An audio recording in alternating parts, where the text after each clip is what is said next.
আলহামদুলিল্লাহ আলহামদুলিল্লাহ ওয়াহদাহু ওয়াসসালাতু ওয়াসসালামু আলা মান লা নাবিয়্যা বা'দাহু। আল্লাহ রাব্বুল আলামিনের অশেষ মেহেরবানিতে মারকাজুল ইলমি ওয়াদ দাওয়া ফাউন্ডেশনের পক্ষ থেকে আমরা দাওয়া বিভাগ আজকে আনুষ্ঠানিকভাবে শুরু করেছি। প্রশ্ন উত্তর পর্বে আল্লাহ রাব্বুল আলামিন আমাদেরকে আজকের এই আয়োজন দারুল উলুম আইডিয়াল মাদ্রাসার অফিস থেকে শুরু করার তৌফিক দান করেছেন। জনাব মুজিবুর রহমান ভাইয়ের মাধ্যমে আল্লাহ রাব্বুল আলামিন আজকে আমাদের এই প্রোগ্রামের উন্মোচন করতে সহজ হয়েছে। আমাদের সাথে কে আছেন প্রথম প্রশ্ন নিয়ে? আমার প্রশ্ন, কত টাকা হইলে কুরবানি দিতে পারবো? আলহামদুলিল্লাহ ভাই, খুব সুন্দর প্রশ্ন করেছেন। আসলে মুসলিম মিল্লাতের জন্য এই প্রশ্নটি অত্যন্ত জরুরি। তো আল্লাহ রাব্বুল আলামিনের অশেষ মেহেরবানি যে আমরা আজকের এই প্রোগ্রামের প্রথম প্রশ্নকারীর প্রশ্নের উত্তর দিচ্ছি। ভাই প্রশ্ন করেছেন যে কত টাকা থাকলে একজন মুসলমানের জন্য কোরবানি দেওয়া আবশ্যক। নেশাব পরিমাণ সম্পদ কোনো ব্যক্তির, কোনো মুসলমানের কাছে, কোনো মুসলমান নরনারীর কাছে যদি নেশাব পরিমাণ সম্পদ থাকে তাহলে তার উপরে কোরবানি করা ওয়াজিব। কোরবানি এটা আল্লাহ রাব্বুল আলামিনের একটি বিধান যে সকল মুসলিম উম্মার জন্য কোরবানি করাকে ওয়াজিব করা হয়েছে। তো এই জন্যে যার কাছে নেশাব পরিমাণ মাল আছে, যার উপরে সদকাতুল ফিতির দেওয়া ওয়াজিব হয়েছিল, তার উপরেই কোরবানি দেওয়া ওয়াজিব। যদি কোরবানির 3 দিন 10, 11, 12 এই 3 দিনের ভিতরে নেশাব পরিমাণ মাল থাকে, তো নেশাব পরিমাণ মাল যদি স্বর্ণ হিসাবে আমরা করে তাহলে 7.5 ভরি স্বর্ণ, আর রূপা হিসাবে যদি আমরা হিসাব করি তাহলে 52.5 তোলা রূপা পরিমাণ সম্পদ যদি কারো কাছে থাকে, দোকানের মাল, টাকা পয়সা ব্যাংকে আছে, সমিতিতে আছে অথবা নিজের কাছে আছে, এই পরিমাণ মাল থাকলে যে কোরবানি করা আমাদের উপরে ওয়াজিব হয়ে যায়। আন আবি হুরায়রা রাদিয়াল্লাহু তাআলা আনহু قال قال رسول الله صلى الله عليه وسلم من وجد ساعة فلم يضحي فلا يقربن مصلانا। হযরত আবু হুরায়রা রাদিয়াল্লাহু তাআলা আনহু হতে বর্ণিত, তিনি বলেন রাসূলুল্লাহ সাল্লাল্লাহু আলাইহি সাল্লাম বলেছেন, যার সামর্থ্য আছে কোরবানি করার মতো সে যদি কোরবানি না করে তাহলে আমার ঈদগাহে যাতে করে সে না আসে। রাওয়াহু ইবনে মাজাহ, অর্থাৎ ইবনে মাজাহ শরীফের মধ্যে এই হাদিসটি এনেছেন। যেই হাদিস আমরা আমাদের সামনে আসছে তার দ্বারাই আমরা স্পষ্টভাবে বুঝতে পেরেছি যে কোরবানি যাদের উপরে ওয়াজিব তারা করতেই হবে। আর কোনো ব্যক্তি যদি কোরবানি করতে না পারে তাহলে ওই কোরবানি পরিমাণ মাল তাকে কোরবানির দিনগুলি অতিবাহিত হওয়ার পরে তাকে কমপক্ষে সদকা করে দিতে হবে। তো আল্লাহ রাব্বুল আলামিন আমাদেরকে যাদের উপরে কোরবানি ওয়াজিব হয়েছে সকলেই কোরবানি করার তৌফিক দান করুন। কে আছেন ভাই নেক্সট প্রশ্ন করার জন্য? আমার একটা প্রশ্ন, কী কারণে কোরবানি সঠিক হয় না? ভাই সুন্দর একটি প্রশ্ন করেছেন, যেটি মুসলিম উম্মার জন্য জানা অত্যন্ত জরুরি। আমরা কোরবানি করি, কি কারণে কোরবানি হয় না এই বিষয়টা আমাদের জানা অত্যন্ত জরুরি। 1 নম্বর কারণ হলো নিয়তকে শুদ্ধ করা। নিয়ত শুদ্ধ না করলে কোরবানি হবে না। 2 নম্বর নিয়তকে শুদ্ধ করা হলো যে গোস্ত খাওয়ার নিয়তে কোনো ব্যক্তি যদি কোরবানি করে কোরবানি হবে না। হালাল অর্থ দ্বারাই কোরবানি করতে হবে। কোনো ব্যক্তি যদি হারাম অর্থে গরু, মহিষ, ছাগল যদি ক্রয় করে কোরবানি করে তাহলে তার কোরবানি হবে না। তারপরে শরীয়তের দৃষ্টিতে প্রাণীগুলির বয়স যেটা নির্ণয় করা আছে এটার থেকে কম হলে কোরবানি হবে না।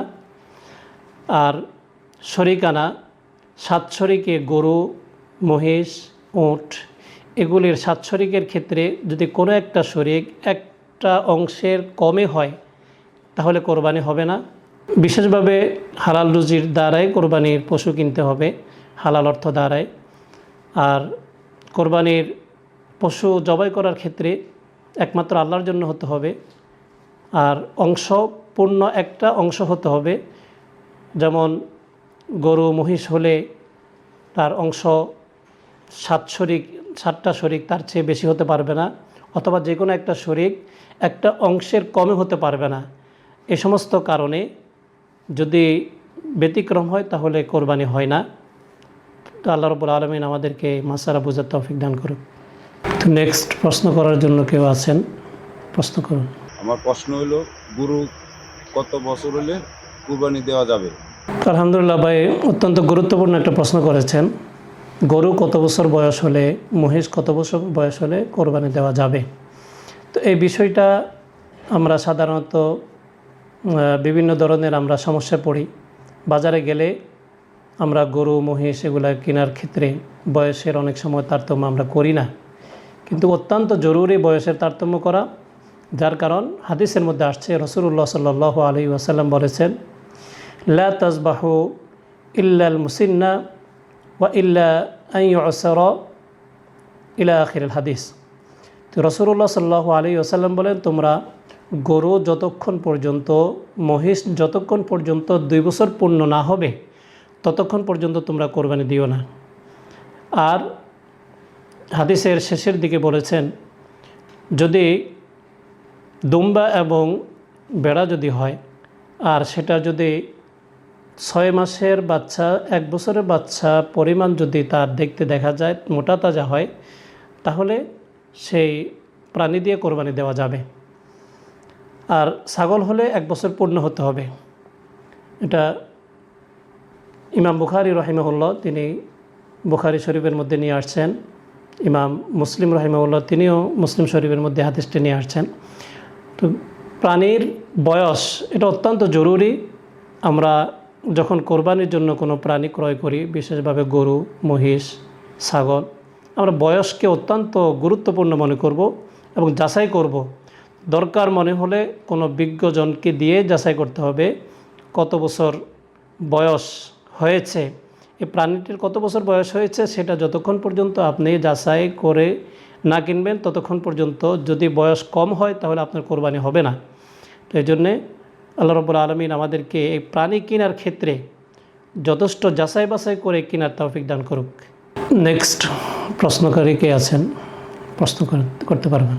গরু দাঁতলেই কুরবানি দেওয়া যায় আর না দাঁতলেই কুরবানি দেওয়া যায় না, কোনটা সঠিক এটা জানতে চাই। গুরুত্বপূর্ণ একটি প্রশ্ন করেছেন। হাট বাজারে এমনটি হয়ে থাকে যে অনেকে গরু কিনতে গেলে গরু দাঁত দেখে, দাঁত পড়েছে কিনা, অথবা জিজ্ঞেস করে। তো সেক্ষেত্রে ইসলাম শরীয়ত কি বলেছে, শরীয়তের দৃষ্টিতে তার সমাধান কি? ফিকহের কিতাবের মধ্যে ফতুয়ার কিতাব ফতুয়া হিন্দিয়া আল বাদায়ে ওয়াস সানায়ের মধ্যে আসছে যে গরু হলে, মহিষ হলে 2 বছর পূর্ণ হতে হবে। বছর পূর্ণ হওয়া এটা জরুরি, কিন্তু সেক্ষেত্রে দাঁতের কথা উল্লেখ নাই যে এতটা দাঁততে হবে বা দুধ দাঁত পড়তে হবে, এ ধরনের কোনো বিষয় শরীয়তের দৃষ্টিতে নেই। শুধু 2 বছর পূর্ণ হওয়া এটা হলো যে ফিকহের কিতাবে আসছে, ফতুয়ার কিতাবে আসছে।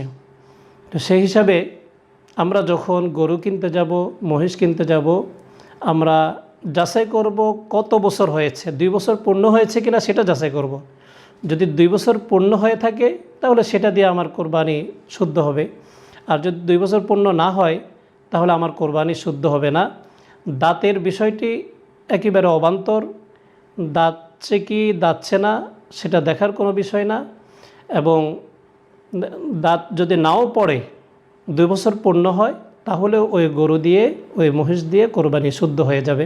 আল্লাহ রাব্বুল আলামিন আমাদেরকে মাসালা বোঝার তৌফিক দান করুন। কে আছেন ভাই নেক্সট প্রশ্ন করার জন্য? আসসালামু আলাইকুম।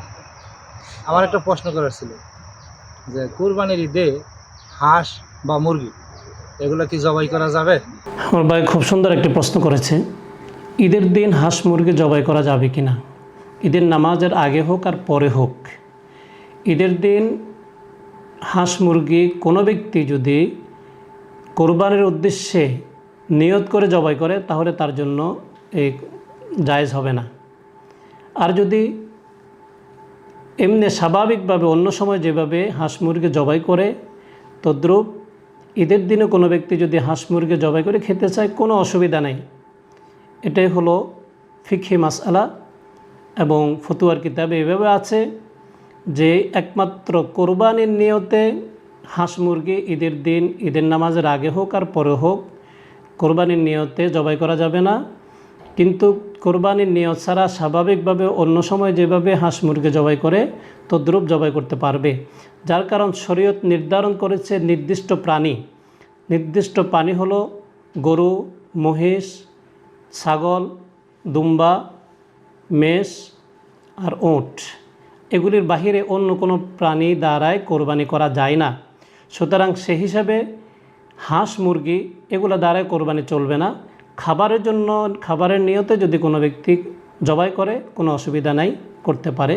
আল্লাহ রাব্বুল আলামিন আমাদেরকে মাসালা জেনে আমল করার তৌফিক দান করুক।